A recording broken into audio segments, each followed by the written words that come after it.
中国文化中最高的哲学概念天，就是从一个站立的人创造出来的字。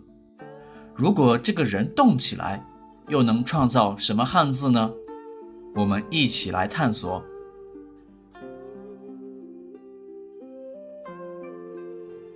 天，古文字的天是一个人，突出人的头，表示这里是天，也就是人的头顶。人头顶上是天空，所以天指天空、天气。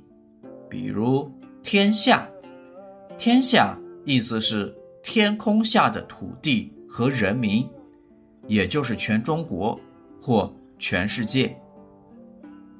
天又引申指一天、白天。天也指自然，比如中国很重要的哲学思想天人合一，就是说人要和自然和谐统一。天又引申指上天、天神，比如天子。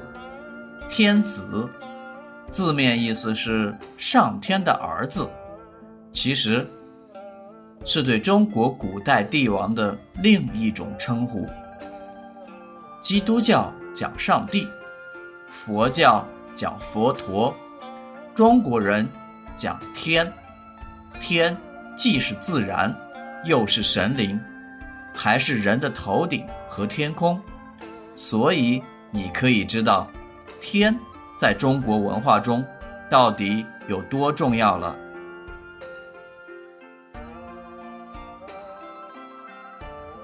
夫，夫就是在大上加了一横，也就是一个男人头戴发簪。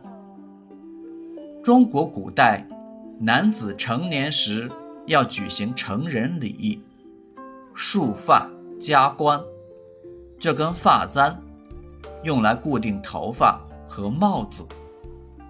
夫是指示字，本意是成年男子，比如大丈夫。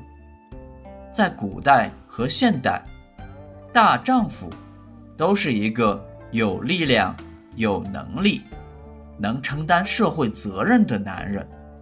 但是如果不说大，只说夫或丈夫，在现代汉语里，我们就认为他说的是女人的配偶，也就是 husband。 男人有力气就得干活，所以夫还引申指做体力工作的男人，比如农夫、渔夫、船夫。去，从古文字看，去的上半部分像大，实际应该是一个迈大步行走的人，后来这个人的胳膊和腿变成了横。去的下半部分像口，实际是一个地穴，或者是他的家。古人就是住在洞穴里，或者半穴居的房子里。去字就是一个人离开洞口，本意就是离开。离开家当然是要到一个地方，所以去在现代汉语里是 go to 的意思。去什么地方，比如去中国，去学校，或者去做什么，比如去跑步，去上课。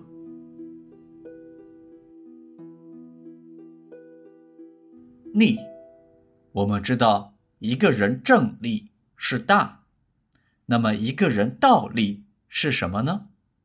就是逆。逆意义是反方向，不顺。逆不作为一个单字使用，而是一个构字部件。比如逆在实际使用中写作逆，被加上了走之旁，逆意思还是反方向，不顺。组词：逆行、逆向、叛逆。妖是一个人，他歪着头，弯着胳膊跳舞，所以我们可以猜测，妖是一个弯曲身体跳舞的年轻姑娘。妖有几个意义，这几个意义甚至有点矛盾。第一个意义，身体弯曲，引申指植物生长，枝叶弯曲繁茂。诗经里有个很美的句子，桃之夭夭，灼灼其华，就是说桃花开得繁盛灿烂。第二个意义，形容女子美艳，达到了不正常的程度，比如妖艳的妖字，因为妖本身就是弯曲身体，这是不正常的姿态，所以妖有美到不正常的意义。